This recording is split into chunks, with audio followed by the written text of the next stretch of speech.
Dear students, আজকে আলোচনা শুরু করছি ফ্রেজ দিয়ে।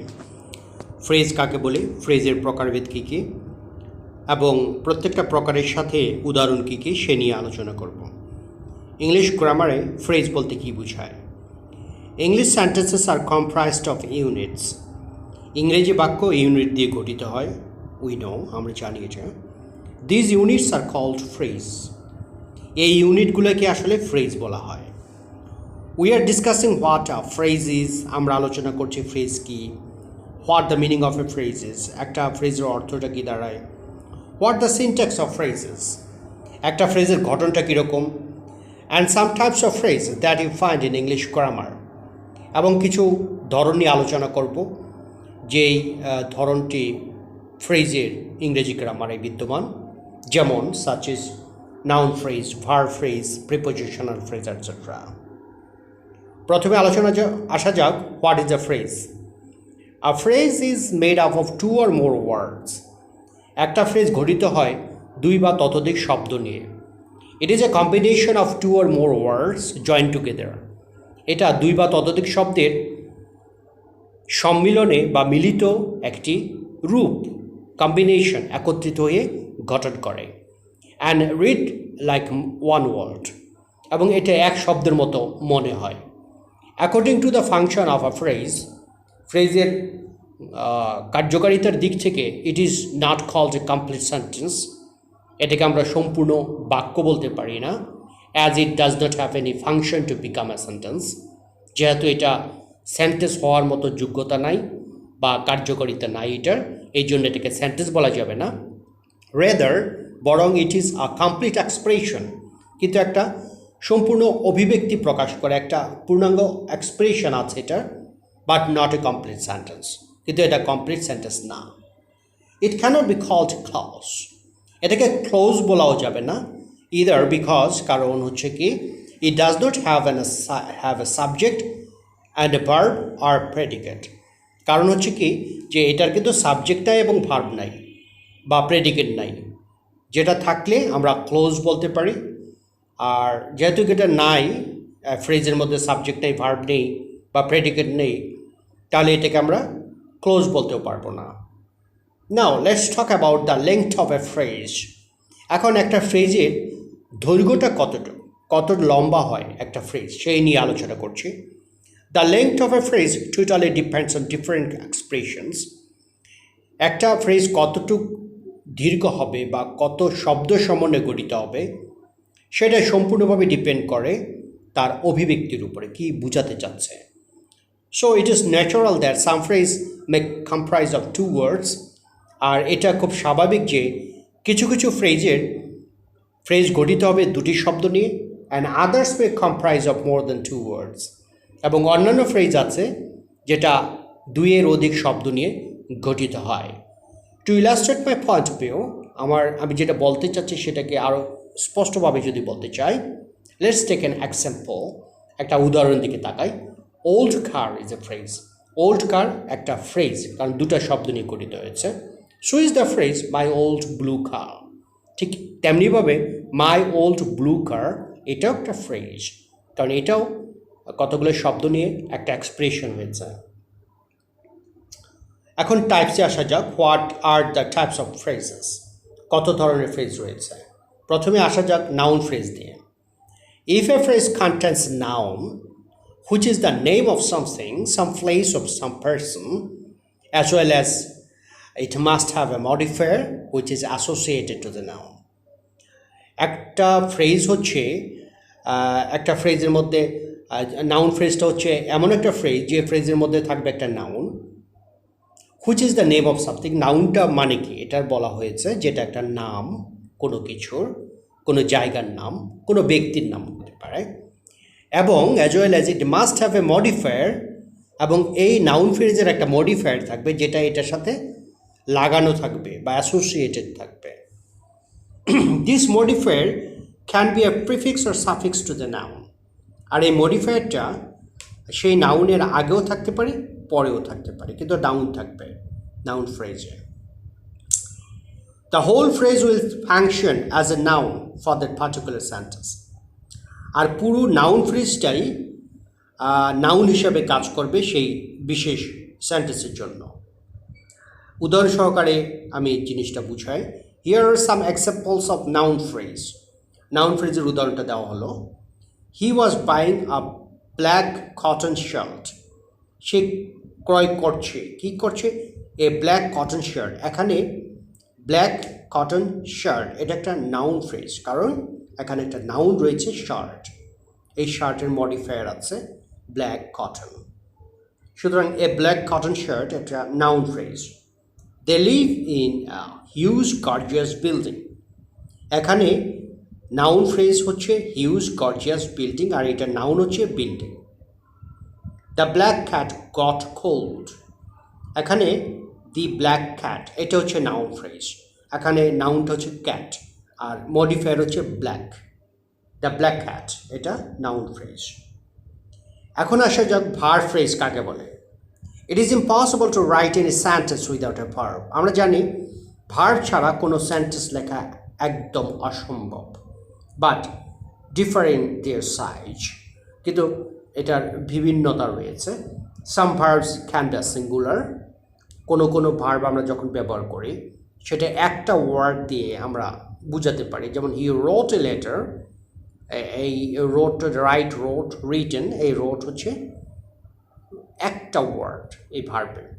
But some other verbs can be made up of complex words, মানে একাধিক শব্দ থাকবে কোনো verb, or comprising of more than one word, এবং একাধিক শব্দ যোগে সেই ভার্বটি গঠিত হবে।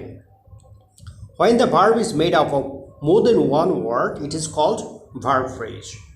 যখন কোনো ভার্ব একাধিক শব্দ নিয়ে গঠিত হবে সেটাকে verb phrase বলা হবে। The verb phrase will contain one main verb, R verb phrase-এর মধ্যে থাকবে একটা main verb বা principal verb and one or more auxiliary verbs or helping verb, আর একাধিক ভার্ব থাকবে যেটা অক্সিলারি বা হেল্পিং ভার্ব বলা হবে। এক বা একাধিক হেল্পিং ভার্ব থাকবে বা অক্সিলারি ভার্ব থাকবে, আর একটা প্রিন্সিপাল ভার্ব থাকবে বা মেইন ভার্ব থাকবে ভার্ব ফ্রেজের মধ্যে। Here are given some such verb phrases as follows. কিছু ভার্ব ফ্রেজ নিচে দেওয়া হলো। The teacher is writing the answer on the whiteboard. শিক্ষক আনসার লিখছে হোয়াইট বোর্ডে। এখানে ভার্ব ফ্রেজ হচ্ছে ইজ রাইটিং। ইজ রাইটিং হচ্ছে, ইজ হচ্ছে হেল্পিং ভার্ব, রাইটিং হচ্ছে main verb. They have been playing football since noon. Have been playing এটা হচ্ছে verb phrase. Have been auxiliary verb, playing হচ্ছে main verb. You must call in a doctor. Must call, must হচ্ছে modal auxiliary, call হচ্ছে main verb. The must call হচ্ছে verb phrase. He has been working in this factory. এখানে has been working এটা verb phrase, এর মধ্যে has been auxiliary verb, working main verb. এরপর আসা যাক prepositional phrase. A prepositional phrase consists of a preposition and an object of the preposition which will be a noun or a pronoun.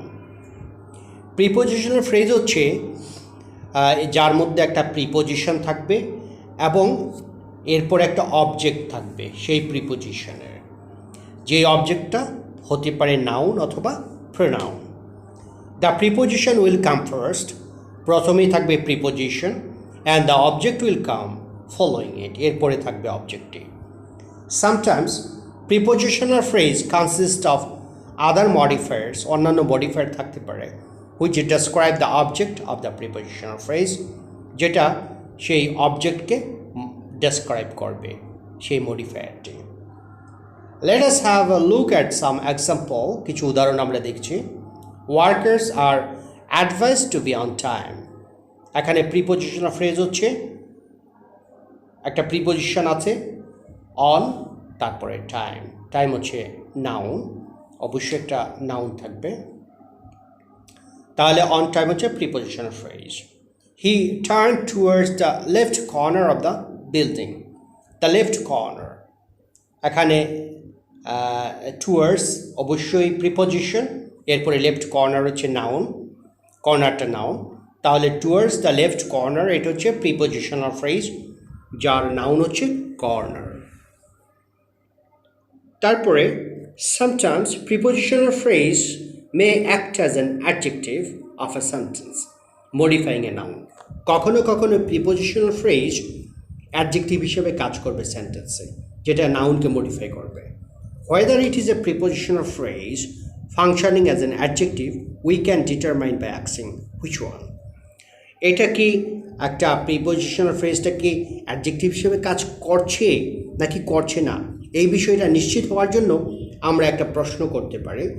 যদি আমরা প্রশ্ন করি which one, কোনটি, তাহলে উত্তরটা যদি সঠিক আসে তাহলে মনে করব যে এটা একটা প্রিপোজিশনাল ফ্রেজ অ্যাডজেক্টিভ হিসেবে কাজ করছে। যেমন মনে করেন for example, please get the phone above the cupboard. প্রশ্ন করা হচ্ছে যে কাপবোর্ডের উপরে থেকে ফোনটি নাও। এখন যদি প্রশ্ন করা হয় যে কোন ফোনটি, তাহলে হবে অ্যাবভ দ্য কাপবোর্ড, কাপবোর্ডের উপরের ফোনটি। তাহলে অ্যাবভ দ্য কাপবোর্ড হচ্ছে প্রিপোজিশনাল ফ্রেজ এবং এটা অ্যাডজেক্টিভ হিসাবে কাজ করছে।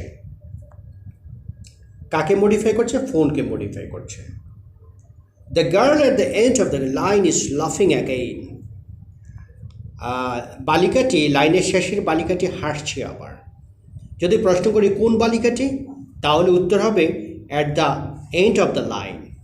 তাহলে at the end of the line এটাই হচ্ছে এটা হচ্ছে প্রিপোজিশনাল ফ্রেজ যেটা অ্যাডজেক্টিভ হিসেবে কাজ করছে এই গার্লকে মডিফাই করছে।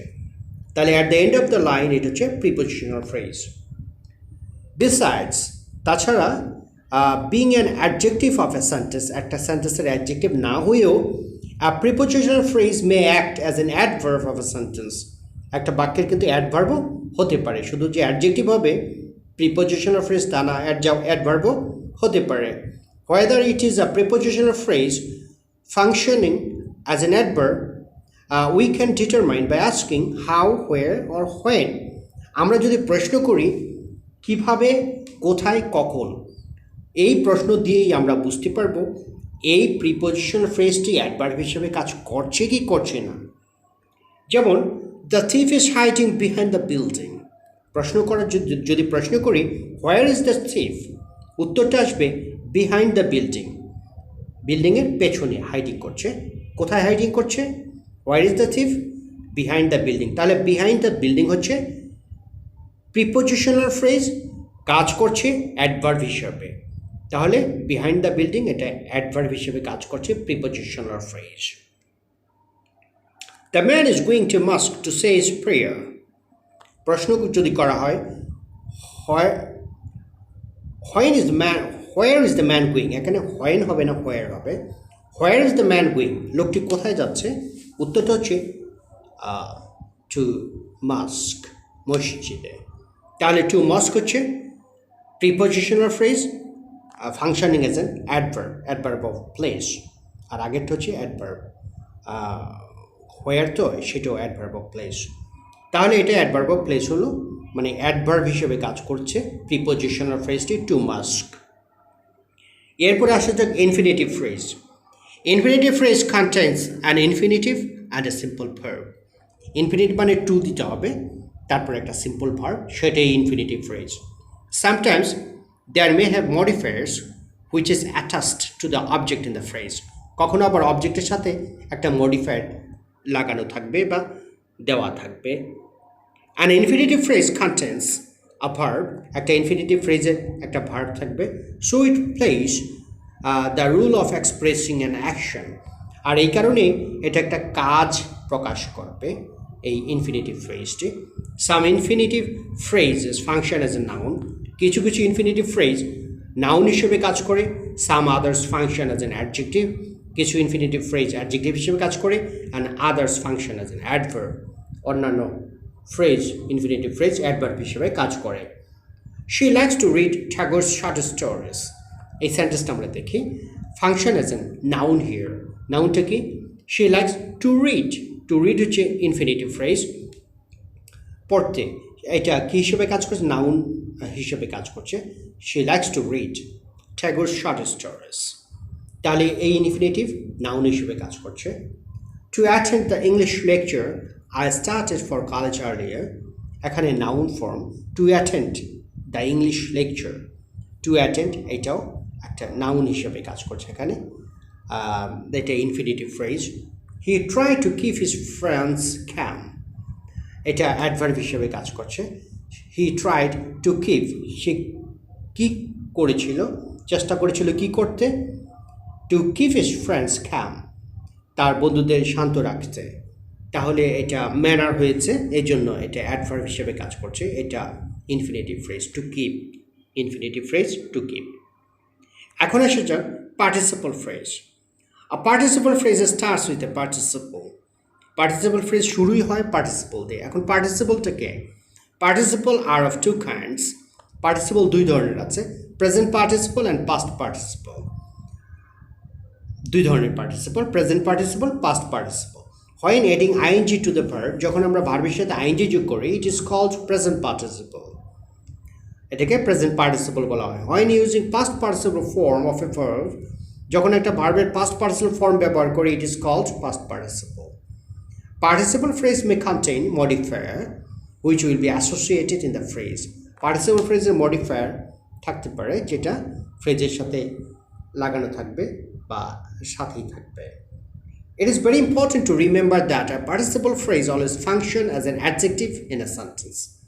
একটা বিষয় মনে রাখতে হবে যে পার্টিসিপল ফ্রেজ কিন্তু সেন্টেন্সে সবসময় অ্যাডজেক্টিভ হিসেবে কাজ করে, হোক সেটা প্রেজেন্ট পার্টিসিপল ফ্রেজ অথবা পাস্ট পার্টিসিপল ফ্রেজ।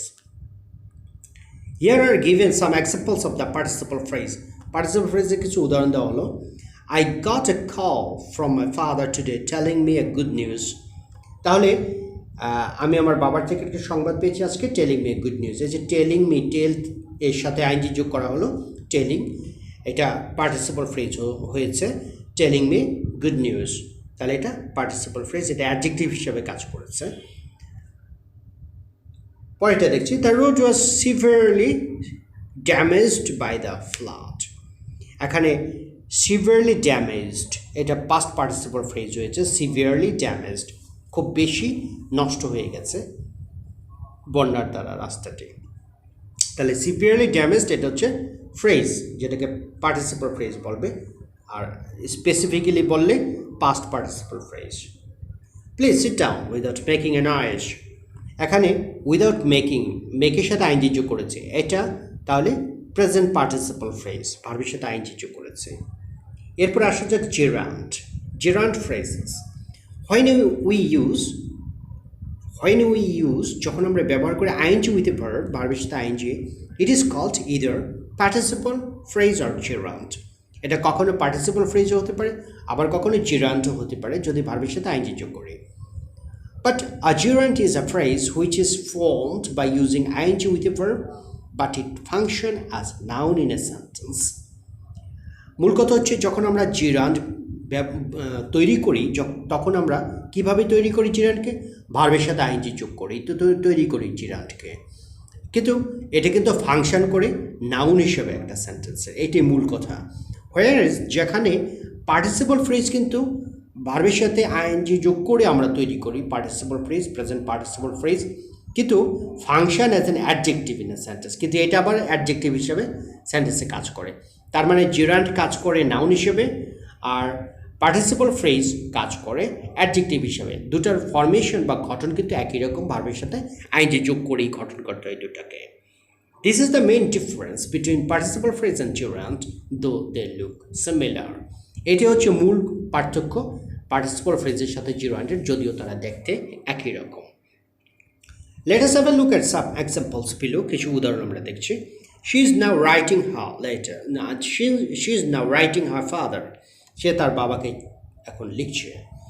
এখানে আমরা যদি দেখি she is now writing her father, এটা হচ্ছে জিরান্ড, এটা অবজেক্ট হিসেবে কাজ করেছে, মানে নাউন হিসেবে কাজ করেছে। Washing the dishes is our hobby, washing the dishes অথবা ওয়াশিং ডিশেস এটা সাবজেক্ট হিসেবে কাজ করেছে। তার মানে জিরান্ড কখনো সাবজেক্ট হিসেবে কাজ করবে, আবার কখনো অবজেক্ট হিসেবে কাজ করবে। কারণ হচ্ছে জিরান্ড হচ্ছে নাউন, এই কারণে আমরা নাউনকে সাবজেক্ট বসাই বা অবজেক্ট বসাই, একইভাবে জিরান্ডকে আমরা সাবজেক্ট অথবা অবজেক্ট হিসেবে বসাতে পারবো। Waking up before sunrise will make you healthy, এখানে সাবজেক্ট হিসেবে কাজ করেছে ওয়েকিং আপ বিফোর সানরাইজ, এটা পুরোটাই সাবজেক্ট, ভার্ব হচ্ছে উইল, তাহলে এটা জিরান্ড। এরপর আসা যাক অ্যাবসলিউট ফ্রেজ। অ্যাবসলিউট ফ্রেজটাকে an absolute phrase contains a noun or a pronoun beginning with a participle. Absolute ফ্রেজের মধ্যে হয় কখনো নাউন থাকবে বা কখনো প্রোনাউন থাকবে, কিন্তু শুরুটা হবে পার্টিসিপল দিয়ে। ইট মে অলসো কন্টেইন অ্যাডিশনাল ওয়ার্ডস, এটার আরও কিছু ওয়ার্ড থাকতে পারে হুইচ আর অ্যাসোসিয়েটেড টু ইট, যেটা এটার সাথে লাগানো থাকবে। অ্যান্ড মে কন্টেইন মডিফায়ার্স, এবং থাকতে পারে modifier. An absolute phrase modifies a whole clause, আর এই অ্যাবসলিউট ফ্রেজের কাজ হচ্ছে সমস্ত ক্লোজকে মডিফাই করে। Or sometimes even a whole sentence, অথবা কখনো কখনো পুরো সেন্টেন্সকেই মডিফাই করে এই absolute phrase, but not only one word as in other phrases. But একটা ওয়ার্ডকে কখনো মডিফাই করে না, যেটা অন্যান্য ফ্রেজগুলো এতক্ষণ যে ফ্রেজ নিয়ে আলোচনা করেছি সেগুলো একটা ওয়ার্ডকে মডিফাই করে, কিন্তু অ্যাবসলিউট ফ্রেজ একটা ওয়ার্ডকে মডিফাই না করে পুরো সেন্টেন্সকে মডিফাই করে বা পুরো ক্লোজকে মডিফাই করে। But it itself is not a complete sentence or close, কিন্তু সে নিজে কিন্তু আবার একটা কমপ্লিট সেন্টেন্স বা ক্লোজ নয়। Generally we find a comma which separates the sentence from the absolute phrase. একটা অ্যাবসলিউট ফ্রেজ থেকে আমরা সেন্টেন্সকে আলাদা করি একটা কমার মাধ্যমে। একটা সেন্টেন্স, তারপর একটা কমা, তারপর অ্যাবসলিউট ফ্রেজ। কিছু উদাহরণ আমরা দেখি। Let us think about few examples below. He looked towards the winner, his face expressing glory. সে উইনারের দিকে তাকালো, হিজ ফেস এক্সপ্রেসিং গ্লোরি। এই যে হিজ ফেস এক্সপ্রেসিং গ্লোরি, এটা হচ্ছে অ্যাবসলিউট ফ্রেজ, কারণ হচ্ছে কি পুরো সেন্টেন্সকেই কিন্তু মডিফাই করছে। হি looked towards the winner, say winner দিকে তাকালো, এই পুরো সেন্টেন্সকেই মডিফাই করছে হিজ ফেস এক্সপ্রেসিং গ্লোরি। আর এই কারণে তার মুখের মধ্যে, তার অবয়বে একটা গৌরব ভেসে আসলো, একটা আনন্দ উল্লাস ভেসে আসলো। তাহলে পুরো সেন্টেন্সকে মডিফাই করেছে বলে এটাকে অ্যাবসলিউট ফ্রেজ বলা হচ্ছে, আর এখানে কমা দেওয়া হয়েছে। উই ওয়ার ওয়াচিং দ্য টি-20 ম্যাচ, আমরা টি-20 ম্যাচ দেখছি, এটা একটা sentence. Our eyes always following Sakib Al Hasan, আমাদের চোখ নিবিষ্ট রয়েছে সাকিব আল হাসানের দিকে। তাহলে our eyes always following Sakib Al Hasan, এটি কিন্তু অ্যাবসলিউট ফ্রেজ, পুরো সেন্টেন্সকে মডিফাই করেছে আগের। He sat on the chair, সে চেয়ারে বসলো। His sunglasses neatly adjusted between his nose, সে চেয়ারে বসলো আর তার সানগ্লাসটা খুব সুন্দরভাবে তার নাকের দুদিকে সুন্দরভাবে অ্যাডজাস্ট করেছে। তাহলে হি স্যাট অন হিজ চেয়ার, এই পুরো সেন্টেন্সকে মডিফাই করছে যেই অ্যাবসলিউট ফ্রেজটি, সেটা হচ্ছে his sunglasses neatly adjusted between his nose. His sunglasses neatly adjusted between his nose, এই পুরোটা হচ্ছে অ্যাবসলিউট ফ্রেজ, বিকজ এটা পূর্ববর্তী সেন্টেন্সকে, পুরো সেন্টেন্সকেই মডিফাই করেছে। ওকে, থ্যাংক ইউ স্টুডেন্টস, আজকে এই পর্যন্তই। নেক্সট ক্লাসে আবার আমি আসবো নতুন কিছু বিষয় নিয়ে। ধন্যবাদ সবাইকে।